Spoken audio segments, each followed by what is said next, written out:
해시태그 캄보디아 취업 사기 잔혹극 20대 한국 청년의 비극적 추궁과 해외 스캠 범죄의 실태. 해시태그 1 달콤한 유혹 캄보디아 고수익 알바의 덧 20대 대학생의 비극적 출국. 2025년 여름 경북 예천 출신의 20대 대학생 박오우 씨는 가족에게 해외 박람회에 다녀오겠다는 말을 남기고 캄보디아행 비행기에 몸을 실었다. 그를 유혹한 것은 온라인 구직 사이트와 텔레그램 등에 떠도는 월 수백에서 수천만 원의 고수익을 보장한다는 취업 광고였다. 주로 IT 관련 업무나 텔레마케터를 모집한다는 내용이었으며 심지어 항공권과 최고급 숙식까지 제공한다는 파격적인 조건이 따라붙었다. 취업난에 지친 젊은 청년들에게는 뿌리치기 힘든 달콤한 유혹이었다. 그러나 캄보디아 푸놈펜 국제공항에 도착한 박 씨를 기다리고 있던 것은 꿈에 그리던 성공적인 해외 취업이 아니었다. 그는 공항에서 대기하던 승합차에 태워져 곧바로 웬치라고 불리는 외곽의 범죄단지, 즉 스캠센터로 끌려갔다. 웬치에 도착하자마자 여권과 휴대전화 등 소지품을 빼앗겼고 단지 내부에 감금되었다. 창문에는 쇠창살이, 주변 울타리에는 철조망이 설치되어 있어 탈출은 불가능에 가까웠다. 이러한 범죄단지는 주로 중국계 조직을 중심으로 운영되지만 한국인, 대만인, 미얀마인 등 다양한 국적의 조직원들이 공모하는 국제적인 네트워크였다. 이들이 박 씨에게 요구한 일은 고수익 IT 업무가 아닌 바로 온라인 사기 스캠 범죄였다. 주로 한국인을 대상으로 하는 로맨스 스캠이나 투자 사기 리딩방, 사기 그리고 보이스피싱에 강제로 가담하도록 강요받았다. 박 씨가 캄보디아로 건너가게 된 과정에는 국내 브로커가 개입했던 것으로 확인되었다. 이들은 은행 계좌를 비싸게 팔 수 있다는 등의 거짓 제안으로 청년들을 유인했으며 심지어 대포 통장 모집책 역할을 한 한국인 브로커 한 명이 경찰에 구속 송치되기도 했다. 이처럼 캄보디아 취업 사기는 단순히 현지 범죄 조직의 문제가 아니라 한국 내에서도 조직적으로 이루어지는 인신매매와 사기 범죄의 복합적인 양상으로 나타났다. 박 씨는 고수익의 꿈을 안고 떠난 지 불과 며칠 만에 잔혹한 국제범죄의 희생양으로 전락하고 말았던 것이다.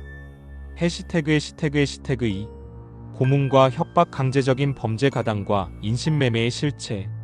감금된 박 씨와 다른 한국인 청년들은 범죄 조직이 짜놓은 각본에 따라 움직여야 했다. 이들은 아파트나 호텔, 폐쇄된 카지노 건물 등의 밀집된 환경에서 외부와 완전히 단절된 채 하루 10시간 이상 온라인 사기 업무를 강요받았다. 실적이 저조하거나 조직의 지시에 불응할 경우 폭력과 고문이 이어졌다. 탈출에 성공한 다른 한국인 피해자 어 씨와 B 씨의 증언은 범죄 조직의 잔혹성을 생생하게 드러낸다. 이들은 범죄 가담을 거부하자 수갑을 채운 채 쇠파이프와 전기 충격기로 구타당했으며 기절하면 전기 충격을 가해 다시 정신을 차리게 한 뒤 폭행을 이어갔다고 진술했다. 심지어 범죄 조직원들은 도망치면 팔다리를 잘라 해변에 버리겠다거나 귀국하는 비행기 짐에 마약을 넣어 구치소에 가게 하겠다는 등 극심한 협박을 가했다. 이들은 피해자들의 여권을 강제로 빼앗아 도주를 원천적으로 차단했으며 범죄에 가담하지 않으면 가족들에게 송환 비용 명목으로 수백만 원에서 수천만 원을 요구하는 몸값 갈취까지 자행했다. 박 씨의 경우 다른 감금 피해자가 목격한 증언에 따르면 그는 조직으로부터 강제로 마약 운반에 동원된 후 자신이 감금된 조직에 팔려온 것으로 알려졌다. 이는 캄보디아 내 스캠 조직들 사이에서 피해자들이 하나의 상품이나 노예처럼 매매되는 인신매매가 일상적으로 벌어지고 있음을 시사한다. 박 씨는 이미 다른 곳에서 심한 폭행을 당한 상태였으며 목격자는 온몸이 피멍으로 뒤덮여 보라색이었고 제대로 걷지도 못하고 숨도 못 쉬는 상태였다고 증언했다. 결국 박 씨는 감금된 지 약 3주 만인 8월 8일 새벽 캄포주의 한 차량 안에서 싸늘한 주검으로 발견되었다. 현지 경찰은 검안 후 박 씨의 사망 증명서에 심장마비 고문으로 인한 극심한 통증을 사인으로 명시했다. 이는 박 씨가 범죄 조직의 잔혹한 고문과 폭행을 견디지 못하고 사망에 이르렀음을 공식적으로 확인해주는 비극적인 증거였다. 그의 죽음은 캄보디아를 취업, 사기라는 이름의 한국인 킬링필드로 부르게 만든 경종을 울린 사건이었다. 해시태그 3. 용의자의 충격적인 정체. 강남 마약 음료 사건과의 연결고리. 박 씨를 살해한 혐의로 캄보디아 경찰에 검거된 용의자는 3040대 중국인 3명이었다. 이들은 박 씨의 시신을 차량에 싣고 이동하다가 현지 경찰의 검문에 체포된 것으로 알려졌다. 이들이 박 씨를 살해한 혐의로 구속 기소되면서 사건의 전말이 서서히 드러나기 시작했다. 특히 주목할 만한 점은 박 씨 살해에 가담한 중국인 용의자 중 한 명이 과거 국내를 뒤흔들었던 강남 학원가 마약음료 사건. 2023년에 필로폰 공급 과정에 연루되었던 정황이 포착되었다는 사실이다. 당시 해당 사건의 총책은 캄보디아에서 검거되어 현지 법원에서 26년형을 선고받았으나 해당 용의자는 수사망을 피해 활동을 이어온 것으로 보인다. 이 연결고리는 캄보디아 내 스캠 조직이 단순한 온라인 사기를 넘어 마약 밀매 등 광범위하고 초국가적인 조직 범죄 네트워크와 긴밀하게 연결되어 있음을 시사한다. 캄보디아는 부패 지수가 높은 국가 중 하나로 일부 부패한 현지 공무원이나 경찰이 이러한 국제범죄 조직에 편의를 제공하거나 심지어 공모한다는 의혹도 지속적으로 제기되고 있다. 스캠 센터들은 카지노나 호텔, 대규모 주거단지 등 외부에 노출되지 않는 곳에 은밀하게 자리 잡고 있으며 무장한 경비원이 출입을 통제하여 사실상 범죄 요새처럼 운영된다. 박 씨 사건은 단순한 해외 취업 사기가 아니라 마약과 인신매매, 강금, 폭행이 복합된 국제적인 조직 범죄의 피해 사례였다. 이들은 고수익을 미끼로 한국 청년들을 유인한 뒤 이들을 강제로 대포 통장 개설이나 온라인 사기에 동원하고 말을 듣지 않으면 고문을 통해 살해까지 서슴지 않는 잔혹함을 보여주었다. 이 사건은 캄보디아 내 중국계 범죄 조직의 위험성을 다시 한번 각인시켰으며 한국인 청년들이 피해자인 동시에 의도치 않은 보이스피싱 가해자로 전락할 수 있는 심각한 현실을 드러냈다. 해시태그 4. 사후 대응과 미흡한 영사 조력 시신. 송원지연의 비극. 박 씨의 사망 사실이 알려진 후 유가족과 대한민국 정부의 대응 과정에서도 여러 문제점이 노출되었다.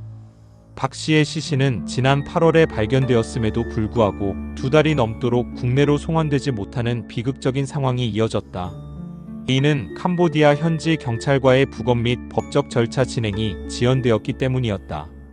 외교부와 주캄보디아 대한민국 대사관은 캄보디아 당국에 신속한 수사와 용의자에 대한 엄중한 법적 조치를 요청하고 경찰청 소속 부검에 참여하에 현지 부검을 진행하기 위해 노력했지만 현지 행정 절차의 지연으로 인해 유가족의 고통은 가중되었다.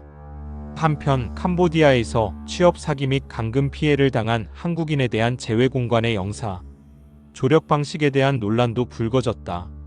캄보디아 경찰 당국은 피해자의 본인 직접 신고가 필수라는 원칙을 고수하고 있으며 대사관 역시 이 내용을 피해자들에게 안내해왔다. 캄보디아 경찰은 신고 시 현재 위치, 연락처, 건물 사진, 여권 사본, 얼굴 사진, 본인 구조 요청 영상 등 방대한 정보를 요구한다. 이에 대해 국내에서는 감금 상태에서 어떻게 저런 정보를 모두 제공할 수 있느냐는 비판이 제기되었다. 외교부 측은 과거 제3자 신고 시 당사자가 감금 사실을 부인하거나 스캠센터 잔류를 희망하는 사례가 있어 현지 당국이 본인 직접 신고를 원칙으로 한다고 해명했지만 실제 위기에 처한 피해자에게는 실효성이 떨어진다는 지적이 많았다. 박 씨 사건 이후 외교부는 캄보디아 전역에 특별여행주의보를 발령하고 해외 취업 시 각별한 주의를 당부하는 등 뒤늦은 조치를 취했다. 또한 국회에서는 재외국민보호체계를 강화하기 위한 영사조력법 개정안이 발의되기도 했다. 캄보디아 한인회에 따르면 지난해 탈출 후 귀국 조치된 한국인이 200명, 올해는 이미 400명 이상에 달할 정도로 피해가 급증하고 있어 보다 근본적이고 적극적인 정부 차원의 보호대책 마련이 시급하다는 목소리가 높아지고 있다. 박 씨의 비극적인 죽음은 한국 사회의 해외 범죄 피해에 대한 경각심을 일깨우는 동시에 해외 안전 시스템의 허점을 드러낸 사건으로 기록되었다. 해시태그 5. 끝나지 않은 악몽 해외 스캠 범죄의 확산과 우리의 대처. 20대 한국인 청년의 사망 사건은 캄보디아를 중심으로 동남아시아에 만연한 온라인 스캠 범죄의 위험성을 전 세계에 알린 사건이었다.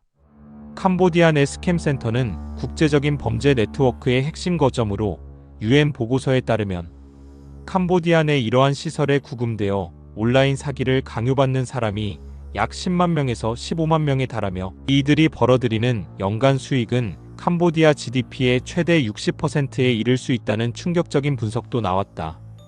이러한 범죄 조직은 높은 급여와 좋은 환경을 미끼로 주로 젊고 교육 수준이 높은 청년들을 인신매매의 방식으로 모집한다. 이들은 처음에는 순수한 취업 사기 피해자로 시작하지만 강제적인 범죄 가담과 폭력, 협박에 시달리면서 결국 가해자와 피해자의 경계가 모호한 사이버 노예로 전락한다. 심지어 탈출 후 국내로 귀국했다가도 다시 캄보디아 스캠 센터로 자발적으로 복귀하는 사례도 상당수 보고되고 있는데, 이는 범죄 수익에 대한 유혹이나 조직의 협박으로부터 완전히 벗어나지 못했기 때문으로 풀이된다. 박 씨 사건은 이처럼 끊임없이 반복되는 해외 스캠 범죄의 가장 잔혹한 결과였으며 대한민국 청년들의 안전을 위협하는 심각한 현안임을 보여주었다. 우리의 대처 방안은 다음과 같다. 첫째, 해외 취업 광고에 대한 절대적인 경계심을 가져야 한다. 상식적으로 납득하기 어려운 고수익, 쉬운 업무, 숙식 및 항공권, 전액 제공 등의 조건은 99% 사기일 가능성이 높다. 둘째, 출국 전 반드시 외교부의 해외 안전 여행 사이트를 통해 해당 국가의 특별 여행주의보 발령 여부와 안전 정보를 확인해야 한다. 셋째, 만약 현지에서 감금 및 협박을 당했을 경우 대사관에 신고하는 것이 중요하지만 현지 경찰의 특성상 구조 요청에 필요한 위치 정보와 신원 자료를 최대한 확보하려는 노력이 필요하다. 박 씨의 비극적인 죽음은 더 이상 남의 일이 아니며 대한민국 청년들이 국제범죄 조직의 소나기에서 희생되지 않도록 정부의 강력한 외교적 노력과 범죄 수사 협력, 그리고 국민 개개인의 철저한 경각심이 동시에 요구되는 엄중한 현실이다. 이 악몽이 완전히 종식될 때까지 우리는 경계를 늦추어서는 안 될 것이다.